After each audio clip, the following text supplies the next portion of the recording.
ஒரு பெயிண்டர் ஒரு நாள் ரொம்ப கஷ்டப்பட்டு ஒரு பெயிண்டிங்கை வரைஞ்சி ரோட்டில் கொண்டு போய் வைக்கிறான். அதுக்கு கீழே இந்த பெயிண்டிங்கில் ஏதாச்சும் மிஸ்டேக்ஸ் இருந்துச்சுன்னா மார்க் பண்ணுங்கன்னு எழுதியும் வைக்கிறான்.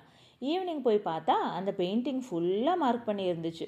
அவனுக்கு ரொம்ப கஷ்டமாயிருச்சு. அதுக்கப்புறமா பெயிண்டிங் ஏதும் பண்ணாமலே ரொம்ப டல்லாக இருந்தான். அப்போ அவங்க அம்மா விஷயத்தை தெரிஞ்சுக்கிட்டு, இன்றைக்கி போய் நீ ஒரு பெயிண்டிங்கை வை, ஆனால் அதுக்கு கீழே இந்த பெயிண்டிங்கில் ஏதாச்சும் மிஸ்டேக்ஸ் இருந்துச்சுன்னா அதை மார்க் பண்ணி நீங்களே சரி பண்ணுங்கன்னு எழுதி வச்சிருன்னு சொன்னாங்க. அவனும் அப்படியே செஞ்சான். அன்னைக்கு ஈவினிங் போய் பார்த்தா காலையில் அவன் எப்படி வச்சுருந்தானோ அதே மாதிரியே அந்த பெயிண்டிங் இருந்துச்சு. அவனுக்கு கொஞ்சம் சந்தோஷமாக இருந்துச்சு. அப்போ அவங்க அம்மா சொன்னாங்க, நாம் என்ன பண்ணாலும் குறை சொல்கிறதுக்குன்னே ஒரு கூட்டம் இருக்கும். ஆனால் அவங்க அந்த குறையை சரி பண்ண உதவி கேட்டால் கிட்ட கூட வரமாட்டாங்க. இக்கதையின் மூலம் நாம் அறிவது என்ன? நாம் செய்கிற செயல் சூப்பராக இருந்தாலும் 4 பேர் குறை சொல்லுவான், சுமாராக இருந்தாலும் 4 பேர் குறை சொல்லுவான்.